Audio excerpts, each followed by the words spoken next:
তালাকের পর বছরগুলো টেকে গেলেও এক আইপিএস অফিসার তার প্রাক্তন স্বামীর জরাজীর্ণ কুটিরে পৌঁছে গেল। সত্য উন্মোচিত হতেই পুরো গ্রাম নীরবে অবাক হয়ে গেল।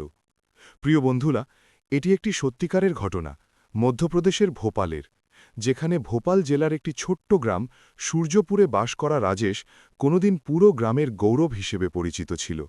লম্বা চেহারা, শক্তিশালী দেহ, সরল কথাবার্তা এবং নির্মল মন। লোকজন বলতো যে বাড়িতে রাজেশের মতো ছেলে থাকে সেখানে ঈশ্বর স্বয়ং বাস করেন। কিন্তু সেই গ্রামের প্রান্তে আজ একটি ভাঙা কুটির দাঁড়িয়েছিল, এবং সেই কুটিরে সেই রাজেশ এখন কষ্ট করে নিঃশ্বাস নিচ্ছিল। কুটিরের অভ্যন্তরে শ্বাসরোধকর গরম ছিল। টিনের ছাদ রোদে উত্তপ্ত হয়ে অঙ্গারের মতো হয়ে গিয়েছিল। খাটে শুয়ে রাজেশ বার কাশছিল। প্রতিটি কাশি যেন তার বুককে ভিতর থেকে ছিন্ন ভিন্ন করে দিচ্ছিল। পাশে রাখা মাটির কলসি খালি পড়েছিল। উঠার চেষ্টা করল, কিন্তু দেহ সাড়া দিল না। সে আবার খাটে ধপ করে পড়ে গেল। কিছুক্ষণ পর সে অনেক কষ্ট করে পাশ ফিরল এবং ছাদের দিকে তাকাতে শুরু করল। চোখে দুঃখের চেয়ে ক্লান্তি ছিল বেশি, যেন জীবনের আকাঙ্ক্ষাও ধীরে ধীরে শেষ হয়ে যাচ্ছিল। কুটিরের কোণে একটি ছোট পুরনো স্যুটকেস রাখা ছিল। সে হাত প্রসারিত করে তাকে তার কাছে টেনে নিল। ঢাকনা খুলল। ভিতরে কাপড় নেই, শুধু কাগজপত্র এবং একটি পুরনো ছবি রাখা ছিল। সে ছবিটি তুলে নিল। ছবিতে একটি মেয়ে পুলিশের প্রশিক্ষণের পোশাকে হাসছিল, এবং তার পাশে দাঁড়ানো রাজেশ তাকে গর্ব করে দেখছিল। সেই মেয়ে ছিল প্রিয়া, রাজেশের স্ত্রী, বা বলা যায় কখনো স্ত্রী ছিল। সে ছবিটিকে মনোযোগ সহকারে দেখল, যেন 7 বছরের সময় সেই মুহূর্তে স্থির হয়ে গিয়েছে। ঠোঁটে হালকা হাসি ফুটল। ধীরে বলল, আইপিএস ম্যাডাম। আওয়াজ এত নিচু ছিল যে নিজেকেও ঠিকমতো শোনা যাচ্ছিল না। সে ছবিটিকে বুকে চেপে ধরল।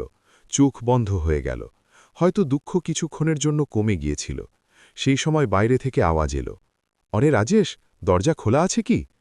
এটি আওয়াজ ছিল গ্রামের বয়স্ক রামলাল চাচার।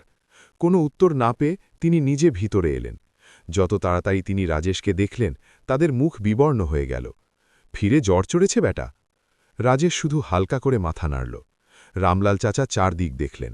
না ওষুধ, না খাবার, না কোনো মানুষ, শুধু একাকিত্ব। তিনি বিরক্ত হয়ে বললেন, কতক্ষণ এভাবে পড়ে থাকবে? হাসপাতাল কেন যাবে না? রাজেশ চোখ বন্ধ করে উত্তর দিল, ঠিক আছি চাচা, শুধু দুর্বলতা। চাচার আওয়াজ ভাঙা হয়ে গেল। দুর্বলতা নয়, তুমি নিজেকে শেষ করছ। কিছুক্ষণ নীরবতা ছিল। তারপর চাচার নজর তার হাতে ধরা ছবিতে পড়ল। তিনি গভীর শ্বাস নিলেন। আজ ফিরে তার স্মৃতি এসেছে। রাজেশ ছবিটিকে উল্টো করে নিচে রাখল। না, শুধু এমনি চাচা। চাচা বুঝে গেলেন মিথ্যা, কিন্তু তিনি কিছু বললেন না।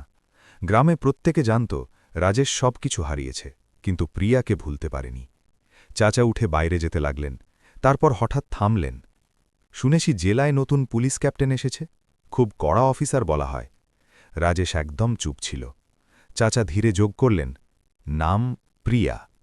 এবার রাজেশের আঙুল খাটের দড়িতে শক্ত হয়ে গেল, কিন্তু সে চোখ খুলল না। কিছু সেকেন্ড পর সে খুব শান্ত আওয়াজে বলল, ভালো, গ্রাম নিরাপদ থাকবে। চাচা তার দিকে দেখতে থাকলেন।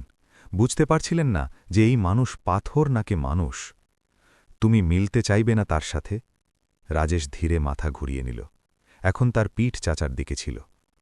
আমাদের মতো লোকের বড় অফিসারদের সাথে কি কাজ? চাচার চোখ ভরে এলো। তিনি কিছু বললেন না, বাইরে চলে গেলেন। কুটিরে ফিরে সেই নীরবতা ফিরে এলো। বাইরে দূরে কয়েক শিশু খেলছিল, মহিলারা কথা বলছিল, জীবন চলছিল। কিন্তু এই কুটিরে সময় যেন থেমে গিয়েছিল। রাজেশ ধীরে চোখ খুলল। নজর সোজা দরজায় আটকে গেল, যেন কারো অপেক্ষা। তারপর নিজেই নজর সরিয়ে নিল। না, এখন কেন আসবে? সে নিজেকে বলল। সন্ধ্যা হতে লাগল। সূর্য ডুবছিল। হঠাৎ গ্রামের বাইরে থেকে গাড়ির আওয়াজ শোনা গেল। এক নয়, গিয়েছে। গ্রামে হট্টগোল শুরু হয়ে গেল। লোকের আওয়াজ কাছে আসতে লাগল। আরে পুলিশের গাড়ি, মনে হচ্ছে ক্যাপ্টেন সাহেবা এসেছে, গোটা কাফিলা এসেছে। রাজেশ চোখ বন্ধ করে নিল। তাকে মনে হল এটি সব তার থেকে অনেক দূরের দুনিয়া। কিন্তু গাড়ির আওয়াজ ধীরে ধীরে কাছে আসতে লাগল, এবং শেষমেশ কুটিরের সামনে এসে থামল। দরজার বাইরে কয়েক পায়ের শব্দ শোনা গেল। লোকেরা ধীরে ধীরে কথা বলছিল। তারপর সব হঠাৎ চুপ হয়ে গেল। কিছু সেকেন্ড পর কুটিরের দরজায় হালকা টোকা পড়ল। রাজেশের শ্বাস আটকে গেল। হৃদয় এত জোরে ধড়কতে লাগল যে তাকে নিজে শোনা যাচ্ছিল। সে উঠতে চাইছিল, কিন্তু দেহ সাড়া দিচ্ছিল না। তারপর দরজার ওপার থেকে এক ধীরে কাঁপা আওয়াজ এলো। রাজেশ। তার গোটা শরীরে যেন বিদ্যুৎ দৌড়ে গেল। এই আওয়াজ সে লক্ষ্যে চিনতে পারত, কিন্তু সে নিজেকে বোঝাল, না, এটি স্বপ্ন। তারপর সেই আওয়াজ এবার আরও কাছে। রাজেশ, দরজা খোলা আছে কি?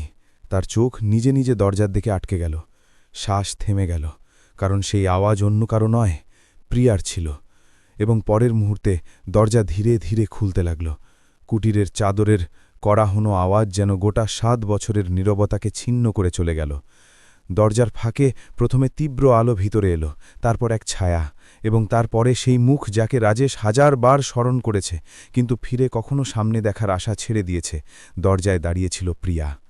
সেই তীক্ষ্ণ নজর, সেই কড়া মুখ, সেই পুলিশের পোশাক, কিন্তু চোখের নিচে ক্লান্তির গভীর রেখা ছিল। যেন ঘুম এবং সুখ দুটোই তার থেকে দূর হয়ে গিয়েছে। রাজেশ কিছুক্ষণ তাকে দেখতে থাকল, যেন মন মেনে নিতে অস্বীকার করছে যে সে সত্যিই সামনে দাঁড়িয়ে আছে। সে উঠার চেষ্টা করল, কিন্তু দেহ সাড়া দিল না। হাত খাটের দড়িতে পিছলে গেল এবং সে সেখানেই ধসে পড়ল। প্রিয়া এক পা এগিয়ে এলো, তারপর হঠাৎ থেমে গেল। হয়তো সেও এত দুর্বল, ভাঙা রাজেশের কল্পনা করেনি। তার ঠোঁট খুলল, কিন্তু আওয়াজ আসল না। কুটিরের বাইরে দাঁড়ানো পুলিশকর্মী এবং গ্রামবাসী দরজা থেকে ভিতরে ঝুঁকে দেখছিল, কিন্তু ভিতরে এমন নীরবতা ছিল যে কারো সাহস হয়নি ভিতরে আসার। প্রিয়া ধীরে ধীরে খাটের কাছে এলো। তার নজর রাজেশের মুখ থেকে তার শুকনো হাতে উঠে আসা হাড় এবং কাপা শ্বাসে গেল। সে সেই মানুষ ছিল যে কখনো তাকে দুনিয়া থেকে লড়তে শিখিয়েছিল, এবং আজ নিজে জীবন থেকে হারতে দেখা যাচ্ছিল। রাজেশ কষ্ট করে ঠোঁট নাড়াল। তুমি এখানে? আওয়াজ এত দুর্বল ছিল যে হাওয়াও তাকে ভাঙতে পারত। প্রিয়া নিজেকে সামলে বলল, ডিউটিতে এসেছিলাম, রাস্তায় গ্রাম পড়ে গেল। এটি মিথ্যা ছিল, এবং দুজনেই জানত যে মিথ্যা, কিন্তু সত্য বলার সাহস কারও ছিল না। রাজেশ হালকা হাসি আনার চেষ্টা করল। ভালো করেছ, গ্রাম দেখে নিলে। তার শ্বাস মাঝে মাঝে আটকে যাচ্ছিল। প্রিয়ার নজর হঠাৎ সেই পুরনো স্যুটকেসে পড়ল, যার ঢাকনা খোলা ছিল। ভিতরে সেই ছবি রাখা ছিল যা রাজেশ কিছুক্ষণ আগে বুকে লাগিয়েছিল। সে ছবি তুলল। ছবি দেখতেই তার আঙুল কাঁপতে লাগল। এটি সেই দিন ছিল যখন সে ট্রেনিং শেষ করেছে এবং রাজেশ গোটা গর্ব করে তার সাথে দাঁড়িয়েছিল। সে ধীরে জিজ্ঞাসা করল, এখনও সামলে রাখা আছে? রাজেশ চোখ বন্ধ করে নিল। কিছু জিনিস ফেলা যায় না। কুটিরের ভিতরে হাওয়া পর্যন্ত ভারী হয়ে গেল। বাইরে দাঁড়ানো লোক ফিসফিস করছিল। মনে হচ্ছে সত্যি সেই ম্যাডাম। অরে, এটি তো রাজেশের বিবি ছিল না, তালাক হয়ে গিয়েছে না এদের? কিন্তু ভিতরে দাঁড়ানো দুজন লোকের জন্য দুনিয়া যেন শেষ হয়ে গিয়েছে। শুধু অত্যধিক দুঃখ এবং অসম্পূর্ণ কথা বাকি ছিল। প্রিয়া চারপাশ দেখল না। ঠিকঠাক বিছানা, না ওষুধ, না খাবার। তার আওয়াজ হঠাৎ কড়া হয়ে গেল, যেন সে নিজেকে সামলানোর জন্য অফিসার হয়ে গিয়েছে। চিকিৎসা কেন করাচ্ছ না? রাজেশ তার দিকে না দেখে বলল, প্রয়োজন নেই। প্রয়োজন নেই বা টাকা নেই। প্রশ্ন তীক্ষ্ণ ছিল, কিন্তু আওয়াজ কাঁপছিল। রাজেশ উত্তর দিল না। এই নীরবতাই উত্তর ছিল। কিছুক্ষণ পর সে ধীরে বলল, তোমাকে এখানে আসা উচিত ছিল না। লোকেরা কথা বানাবে। প্রিয়ার চোখে দুঃখ চমকাল। লোকের চিন্তা তোমাকে এখনও আছে? রাজেশ প্রথমবার তার দিকে দেখল। তোমার সম্মানের সাথে যুক্ত, আমার নয়। এটি শুনতেই প্রিয়া যেন ভিতর থেকে ভেঙে গেল, কিন্তু মুখ কঠিনই থাকল। বাইরে দাঁড়ানো রামলাল চাচা ধীরে ধীরে ভিতরে এলেন। তিনি প্রিয়াকে চিনে নিয়েছেন। বিটিয়া, এখন তো দেখে নিলে না এর অবস্থা। ৭ বছর থেকে একা এভাবে পড়ে আছে। কারো থেকে কিছু নেয় না, কারো থেকে অভিযোগ করে না। প্রিয়া তাদের দিকে দেখল, কিন্তু কিছু বলল না। চাচা আরও বললেন, আমরা অনেক বলেছি, হাসপাতাল চল, কিন্তু বলে প্রয়োজন নেই। রাজেশ ধীরে বলল, চাচা ছেড়ে দিন। কুটিরে ফিরে নীরবতা ছড়িয়ে গেল। দূরে কোথাও সন্ধ্যার আজানের আওয়াজ আসছিল। সূর্য সম্পূর্ণ ডুবে গিয়েছে এবং ভিতরে অন্ধকার বাড়তে লাগল। প্রিয়া ধীরে জিজ্ঞাসা করল, খাবার খেয়েছ? রাজেশ মাথা নাড়ল। ভুক ছিল না। এটিও মিথ্যে ছিল, কিন্তু সে বুঝে গেল। সে বাইরে দাঁড়ানো সিপাহীকে আওয়াজ দিল, জল নিয়ে এসো। সিপাহী তুরন্ত দৌড় গেল। রাজেশ দুর্বল আওয়াজে বলল, এত করো না, আমি ঠিক আছি। প্রিয়ার চোখে প্রথমবার রাগ এবং দুঃখ একসাথে উঠল। তোমাকে সবসময় এটিই বলতে হতো, আমি ঠিক আছি। তার আওয়াজ ভেঙে গেল, কিন্তু সে তুরন্ত নিজেকে সামলে নিল। জল এলো। সে নিজের হাতে গেলাস ধরে রাজেশের ঠোঁটে লাগাল। রাজেশ এক মুহূর্তের জন্য তার চোখে দেখল সেই পুরনো চিন্তা, সেই আপনত্ব যা সে 7 বছর আগে হারিয়েছে। সে ধীরে ধীরে জল পান করল। প্রত্যেক ঢোক যেন গলা থেকে নয়, সোজা হৃদয়ে নামছে। বাইরে গোটা গ্রাম জমা হয়ে গিয়েছে। সবার নজর সেই কুটিরে আটকে ছিল। কাউকে বোঝা যাচ্ছিল না যে 7 বছর পর এই মিলন কি মোড় নেবে। ভিতরে খাটে পড়া মানুষ এবং তার সামনে দাঁড়ানো মহিলা, দুজনের মধ্যে অসংখ্য প্রশ্ন ছিল। কিন্তু উত্তর কারো কাছে ছিল না।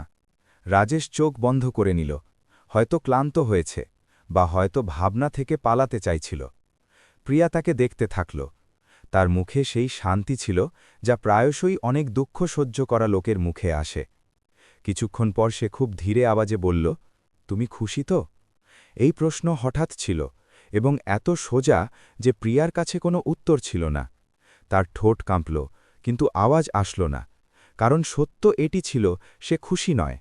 এবং সেই নীরবতাতে রাজেশের শ্বাস হঠাৎ তীব্র চলতে লাগল, যেন দেহ এখন আর লড়তে প্রস্তুত নয়। তার বুক তীব্রভাবে উঠতে লাগল, কপালে ঘাম চমক উঠল এবং হাত খাটের দড়ি শক্ত করে ধরে নিল। প্রিয়া ঘাবড়ে গেল। রাজেশ, রাজেশ! সে কাঁধ নাড়ল, কিন্তু তার চোখ বন্ধ ছিল এবং ঠোঁট শুকিয়ে গিয়েছে। বাইরে দাঁড়ানো পুলিশকর্মীতে হট্টগোল হল, কিন্তু প্রিয়া ইশারায় সবাইকে থামতে বলল। সেই মুহূর্তে সে অফিসার নয়, শুধু ভয়ে পাওয়া মহিলা ছিল। রামলাল চাচা এগিয়ে এলেন। দেখো বিটিয়া, এই অবস্থা থাকে এর, কখনো কখনো শ্বাস এভাবে আটকে যায়। প্রিয়া ঘাবড়ে জিজ্ঞাসা করল, ডাক্তার দেখিয়েছ? চাচা নজর নামিয়ে নিলেন। অনেক বলেছি, কিন্তু মানে না, বলে যত লেখা আছে ততই জীবন। প্রিয়া তার কপাল ছুল, জ্বলছে, একে হাসপাতাল নিয়ে যেতে হবে। সে বলল, কিন্তু আওয়াজ ভেতর থেকে ভাঙা ছিল। রাজেশ ধীরে ধীরে চোখ খুলল। নজর প্রিয়াতে থেমে গেল। তারপর হালকা হাসি এলো। এত ঘাবড়ে গিয়েছ? প্রথমবার দেখছি। আওয়াজ দুর্বল ছিল, কিন্তু সেই নরমতা ছিল। প্রিয়ার চোখ ভরে এলো। চুপ থাকো, বলো না। সে বলল, আদেশের মতো, কিন্তু আসলে অনুরোধ ছিল। আমাকে কোথাও যেতে হবে না, এখানে ঠিক আছি। রাজেশ ভাঙা শব্দে বলল। প্রিয়ার ধৈর্য ভেঙে গেল। এটাকে ঠিক বলো তুমি? তার আওয়াজ উঁচু হয়ে গেল। বাইরে লোক চমকে গেল। সেই কড়া ক্যাপ্টেন আজ ভয়ে কাঁপছে ছিল। রামলাল চাচা বলল, 7 বছর থেকে এভাবে আছে। দিনে কিছু খায় না, রাতভর কাশে। অনেকবার মনে হয়েছে সকাল দেখতে পাবে না। প্রিয়া শুনতে থাকল, নজর তার থেকে সরাল না। তাকে বিশ্বাস হচ্ছিল না যে সেই মানুষ আজ এত দুর্বল হয়ে গিয়েছে। লালটেন জ্বলে উঠল। হলুদ আলোয় তার মুখ আরও শুকনো দেখতে লাগল। ওষুধ কেন নাও না? প্রিয়া জিজ্ঞাসা করল। রাজেশ চোখ বন্ধ করে নিল। এখন অভ্যেস হয়ে গিয়েছে। এটি উত্তর নয়, হার ছিল। প্রিয়া চারদিক দেখল। ভাঙা ছাদ, খালি দেয়াল, ছেঁড়া কম্বল এবং এক মানুষ যে শুধু জীবন না, অপেক্ষা করছে ছিল। বাইরে গ্রামবাসী ধীরে স্বরে কথা বলছিল, কিন্তু ভিতরে শব্দ শেষ হয়ে গিয়েছে। প্রিয়া ধীরে জিজ্ঞাসা করল, দ্বিতীয় বিয়ে কেন করনি? রাজেশ চোখ খুলল। প্রত্যেকে বদল রাখে না, শুধু এটি। কোনো অভিযোগ নেই, শুধু সত্য। প্রিয়া নজর নামিয়ে নিল। কিছুক্ষণ পর সে জিজ্ঞাসা করল, তুমি খুশি আছো? সেই প্রশ্ন। এবার তার আওয়াজে ক্লান্তির সাথে আশাও ছিল। প্রিয়ার কাছে উত্তর ছিল না। তার চুপ্পি সত্য হয়ে গেল। রাজেশ হালকা করে মাথা নাড়ল। ঠিক আছে, খুশি থেকো। তার মুখে অদ্ভুত শান্তি নেমে এলো। প্রিয়া ঘাবড়ে গেল। এমন কথা বলো না। হঠাৎ তার হাত খাট থেকে ঝুলে পড়ল। শ্বাস ফিরে ভারী হতে লাগল, আগের থেকে বেশি। ডাক্তার ডাকো, প্রিয়া চিৎকার করে বলল। সিপাহী দৌড়ে পড়ল। গ্রামে অস্থিরতা শুরু হয়ে গেল। রামলাল চাচা কাঁদতে কাঁদতে বড়বড় বলছিল, হে ভগবান! বাইরে নীরবতা ছড়িয়ে গেল। শুধু ভিতর থেকে আসা ভারী শ্বাসের আওয়াজ শোনা যাচ্ছিল। প্রিয়া তার হাত ধরে নিল। ঠান্ডা হয়ে যাচ্ছে। রাজেশ, চোখ খোলো। তার আওয়াজ ভেঙে গেল। প্রথমবার তার চোখ থেকে অশ্রু পড়ল। পোশাক এবং পদ সব বেকার হয়ে গিয়েছে। রাজেশ কষ্ট করে চোখ খুলল। অস্পষ্ট নজরে তাকে দেখল। ঠোঁট নাড়ল। তারপর অনেক চেষ্টা করে এক শব্দ বের হল, এসে গিয়েছ। যেন সে শুধু এই মুহূর্তের অপেক্ষা করছিল। প্রিয়া কাঁদতে লাগল। আমি এখানে আছি, কোথাও যাব না। সে ফিসফিস করে বলল। বাইরে দাঁড়ানো গোটা গ্রাম শ্বাস রুদ্ধ করে কুটিরের দিকে দেখছিল, এবং সেই মুহূর্তে রাজেশের ধরা ঢিরে হতে লাগল। তার আঙুল ধীরে ধীরে প্রিয়ার হাত থেকে ছুটতে লাগল। প্রিয়ার হৃদয় যেন বুকে ফেটে যাচ্ছিল। সে ঘাবড়ে তার হাত দু হাতে শক্ত করে ধরে নিল, যেন শুধু ধরে নিলেই সে তাকে মৃত্যু থেকে ফিরিয়ে টেনে নেবে। রাজেশ, না, চোখ বন্ধ করো না। তার আওয়াজ ভাঙছিল, শ্বাস কাঁপছিল। বাইরে দাঁড়ানো লোক প্রথমবার সেই কড়া আইপিএস অফিসারকে এভাবে ছড়িয়ে পড়তে দেখল। রাজেশের পাপড়িতে ভারিতা নেমে আসছিল। সে অনেক চেষ্টা করে চোখ আধা খুলল। নজর অস্পষ্ট ছিল, কিন্তু সামনে সেই মুখ ছিল যার জন্য সে সবকিছু হারিয়েছে। ঠোঁটে হালকা হাসি এলো, যেন দুঃখের মাঝে তাকেও সুখ মিলে গিয়েছে। কাঁদো না, শব্দ খুব কষ্ট করে বের হল। প্রিয়ার হৃদয় ছিন্ন হয়ে গেল। 7 বছর পর সে প্রথমবার তার জন্য কেঁদেছে, এবং সে তাকে কাঁদতে মানা করছিল। তখন গ্রামের এক ছেলে হাঁপাতে হাঁপাতে ভিতরে এলো। ডাক্তার সাহেব রাস্তায় আছে, শুধু আসছে। কিন্তু সময় যেন হাত থেকে পিছলে যাচ্ছিল। প্রিয়া রাজেশের মাথা তার কোলে রাখল। তার পোশাকে ধুলো লেগে গেল, কিন্তু তাকে পরোয়া নেই। সে কাঁপা হাতে তার কপাল স্পর্শ করল, যেন পুরনো দিনে করত। কিছু হবে না, শুনছ, কিছু হবে না, সে বারবার বলছিল, কিন্তু তার নিজের আওয়াজে বিশ্বাস ছিল না। রাজেশের শ্বাস ভেঙে ভেঙে আসছিল। সে খুব ধীরে বলল, তোমার ভালো হয়েছে। যেন এই মিলনই তার জীবনের শেষ কাজ ছিল। প্রিয়ার অশ্রু থামছে না ছিল। আমি যাইনি, কখনো যাইনি। যদি আমাকে সত্য জানা থাকত। তার কথা অসম্পূর্ণ থেকে গেল, কারণ এখন শব্দ বেকার ছিল। রামলাল চাচা ধীরে বলল, বিটিয়া, একে কখনো নিজের সাফাই দেবার সুযোগই পায়নি। যা কিছু ছিল নিজের হৃদয়ে রেখে নিয়েছে। এটি কখনো তোমার বিরুদ্ধে এক শব্দ বলেনি। গ্রামবাসী যা কিছু বলতো, কিন্তু এটি শুধু বলতো ভুল আমার হবে। এটি শুনতেই প্রিয়া যেন পাথর হয়ে গেল। তার হৃদয় জোরে ধড়কতে লাগল। সেই সময় ডাক্তার ভিতরে পৌঁছল। তিনি তাড়াতাড়ি রাজেশের নাড়ি দেখল, স্টেথোস্কোপ লাগাল, তারপর গম্ভীর হয়ে বলল, অনেক দেরি হয়ে গিয়েছে, শরীর একদম দুর্বল হয়ে গিয়েছে। প্রিয়া তাদের হাত ধরে নিল। কিছু করো, আপনি ডাক্তার, কিছু তো করো। ডাক্তার ধীরে নজর নামিয়ে নিল। আমরা চেষ্টা করছি। কুটিলের বাইরে গোটা গ্রাম নীরবে দাঁড়িয়েছিল। ভিতরে লালটেনের হলুদ আলোয় এক ভাঙা জীবন তার শেষ শ্বাস গুঞ্চেছিল। রাজেশ শেষবার চোখ খুলল। নজর সোজা প্রিয়াতে থেমে গেল, যেন সে তাকেই স্মরণ করে যেতে চাইছে। খুশি থেকো। শব্দ অসম্পূর্ণ ছিল, কিন্তু ভাবনা সম্পূর্ণ ছিল। প্রিয়া ভেঙে পড়ল। তোমার ছাড়া না। তার মুখ থেকে নিজে নিজে বের হল। রাজেশের চোখে এক হালকা চমক এলো, যেন তাকে শুনতে চাইছিল। তারপর ধীরে ধীরে তার পাপড়ি হার মেনে নিল। মাথায় একদিকে ঢলে গেল, শ্বাস থেমে গেল। কুটিরের ভিতরে সবকিছু স্থির হয়ে গেল। ডাক্তার কিছুক্ষণ পর ধীরে বলল, এটি নেই। এটি শুনতেই প্রিয়ার দুনিয়া যেন শেষ হয়ে গেল। সে রাজেশকে বুকে লাগিয়ে নিল এবং ফুটে ফুটে কাঁদতে লাগল। তার চিৎকার গোটা গ্রামে গুঞ্জে উঠল। বাইরে দাঁড়ানো লোক স্তব্ধ হয়ে গেল। অনেক লোক কেঁদে উঠল। কিছুক্ষণ পর প্রিয়ার নজর মাটিতে পড়া সেই পুরনো সুটকেসে পড়ল। সে কাঁপা হাতে তাকে খুলল। ভিতরে কাগজের এক বান্ডিল ছিল এবং উপরে এক খাম। প্রিয়ার জন্য সে খাম খুলল। কাগজে লেখা ছিল, তোমাকে বাঁচানোর জন্য আমি যা করেছি তা বলার সাহস কখনো হয়নি। যদি তুমি এটি পড়ছ, তো হয়তো আমি থাকব না। তুমি শুধু খুশি থেকো। প্রিয়ার হাত থেকে কাগজ পড়ে গেল। তাকে সব বুঝে গেল। রাজেশ অপরাধী নয়। সে তার ঢাল ছিল। সে তার সম্মান, তার কোরিয়ার এবং তার জীবন বাঁচানোর জন্যে নিজেকে মুছে দিয়েছে। সে মাটিতে বসে গেল। দু হাতে মুখ ঢেকে নিল এবং জোরে জোরে কাঁদতে লাগল। তার অনুতাপ, তার দুঃখ, তার ভাঙা সব এত সত্য ছিল যে গোটা গ্রাম স্তব্ধ হয়ে গেল। কারণ আজ সবাইকে জানা গেল আসল হিরো কে ছিল। কিছু মাস পর সূর্যপুর গ্রামে এক ছোট পাকা ভবন তৈরি হল, সেই জায়গায় যেখানে কখনো রাজেশের ভাঙা কুটির থাকত। দরজার ওপরে বোর্ড লাগানো ছিল, রাজেশ সেবা ট্রাস্ট। এই সংস্থা গ্রামের গরিবদের চিকিৎসা, বুড়োদের সাহায্য এবং প্রয়োজনীয় পরিবারের সাহারার জন্য তৈরি করা হয়েছে। এর শুরু প্রিয়া করেছে। সে বলেছে যে মানুষ যে বিনা শোর করে সবকিছু দিয়েছে, তার স্মৃতি শুধু ছবিতে নয়, লোকের জীবনে জীবিত থাকতে হবে। ধীরে ধীরে সেই জায়গা গোটা এলাকার সাহারা হয়ে গেল। যেখানে আগে অভাব ছিল, সেখানে এখন সাহায্য পৌঁছতে লাগল। গ্রামের লোক বলতো রাজেশ চলে গিয়েছে, কিন্তু তার হৃদয় এখনও এই গ্রামে ধড়কছে। এবং যখনই প্রিয়া গ্রামে আসে, সবচেয়ে প্রথমে সেই জায়গায় দাঁড়িয়ে চুপচাপ কিছুক্ষণ চোখ বন্ধ করে নেয়, যেন আজও তার সাথে কথা বলছে। সেই রাতে সূর্যপুর গ্রামে কোনো ঘরে চুলা জ্বালানো হয়নি, কারণ এক মানুষের চুপ্পি সবাইকে লজ্জিত করেছে। এবং সেই রাতে সূর্যপুর গ্রামে কোনো ঘরে চুলা জ্বালানো হয়নি, কারণ এক মানুষের চুপ্পি সবাইকে লজ্জিত করেছে। বন্ধুরা, এই গল্পের সবচেয়ে বড় শিক্ষা এটি যে সত্য প্রেম সবসময় শোর করে না, সে প্রায়শই চুপচাপ ত্যাগ করে। অনেকবার যে মানুষ আমাদের ভুল, কঠিন বা উদাসীন লাগে, সেই আমাদের জন্য সবচেয়ে বড় ত্যাগ দিয়েছে। সম্পর্ক শুধু সাথে থাকা থেকে বাঁচে না, বরং বিশ্বাস এবং সত্য জানার চেষ্টা থেকে বাঁচে অহংকার দূরত্ব এবং অসম্পূর্ণ তথ্য এই ৩ জিনিস মিলে সবচেয়ে শক্ত সম্পর্ককেও ভাঙতে পারে তাই জীবনে কখনও কোনো আপনাকে শুধু দেখা কথার ভিত্তিতে যাচ করো না কারণ সত্য প্রায়শই শব্দে নয় নীরবতায় লুকিয়ে থাকে কিন্তু এখন আপনি বলো যদি আপনি প্রিয়ার জায়গায় থাকতেন এবং আপনাকে এত বছর পরেই সত্য জানা যেত তো কি আপনি নিজেকে মাফ করতে পারতেন এবং যদি আপনি রাজেশের জায়গায় থাকতেন তো কি আপনি নিজের প্রেমকে বাঁচানোর জন্য এত বড় ত্যাগ করতে পারতেন নিচে কমেন্টে অবশ্যই বলো কারণ আপনার চিন্তাই এই গল্পকে সম্পূর্ণ করে এবং যদি এই গল্প আপনার হৃদয়কে ছুঁয়ে গিয়েছে চোখ নম করে গিয়েছে বা আপনাকে কোনো আপনার স্মৃতি দিয়েছে তো ভিডিওকে লাইক অবশ্যই করো চ্যানেল সাবস্ক্রাইব করো নিজের বন্ধু ও পরিবারের সাথে শেয়ার করো মিলব পরের গল্পে ততক্ষণ নিজের খেয়াল রাখো ধন্যবাদ